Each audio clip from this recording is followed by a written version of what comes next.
ল্যাপটপৰ পৰা জয়েন কৰিবলৈ বা কোৰ্স পাৰচেজ কৰিবলৈ তোমালোকে প্ৰথমতে জ্ঞানম টিউশন বুলি ল্যাপটপত সাৰ্চ কৰিবা গুগলত তাৰ পাছত তোমালোকে এনেকুৱা এটা আইকন থকা লিংক দেখা পাবা আমাৰ লোগোটোৰে হৈতে হেতু তোমালোকে ক্লিক কৰিবা ক্লিক কৰাৰ পাছত এনেদৰে আমাৰ এপটো খুল খাব তোমাৰ ল্যাপটপত তাৰ পিছত তুমি গৈ তাতে লগইন কৰিবা লগইন কৰাৰ পাছত তুমি ইয়াতে নিজৰ ফোন নাম্বাৰটো দিব লাগিব ফোন নাম্বাৰটো দি প্ৰসিড সিকিউৰলি কৰিব লাগিব তাৰ পাছত তুমি তোমাৰ OTP টো তাতে পুট কৰি দিবা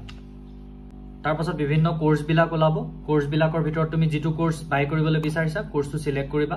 কোৰ্সটো পাৰচেজ কৰিবলৈ ইয়াত বিভিন্ন প্ৰাইস বিলাক দেখাব আৰু তুমি তাতে চাবা যে তুমি একেলগে পেমেন্ট কৰিবা নে তুমি ইনষ্টলমেন্টত পে কৰিবা যদি ইনষ্টলমেন্টত পে কৰা তেনে হলে পে ইন ইনষ্টলমেন্ট সিলেক্ট কৰিবা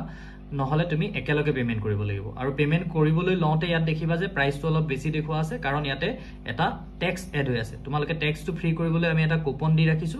ভিউ অল কৰিবা কুপনত গৈ আৰু এই কুপনটো তুমি তাৰ পৰা এপ্লাই কৰি দিবা আৰু কুপনটো এপ্লাই কৰাৰ পিছত দেখিবা যে তোমাৰ প্ৰাইসটো 3999 হৈ গৈছে আৰু তুমি তাৰ পৰা পেমেন্টটো কৰিবলৈ ধুনিয়াকৈ ইয়াতে ক্লিক কৰি দিয়াৰ লগে লগে পেমেন্ট গেটৱেটো খুল খাব আৰু সেই পেমেন্ট গেটৱেত গৈ তুমি ফোন পে UPI এবিলাক সিলেক্ট কৰাৰ লগে লগে তাতে স্ক্যানাৰ আহি যাব তুমি স্ক্যানাৰত স্ক্যান কৰি পেমেন্টটো কৰি দিয়াৰ লগে লগে এপত এনৰোল হৈ যাবা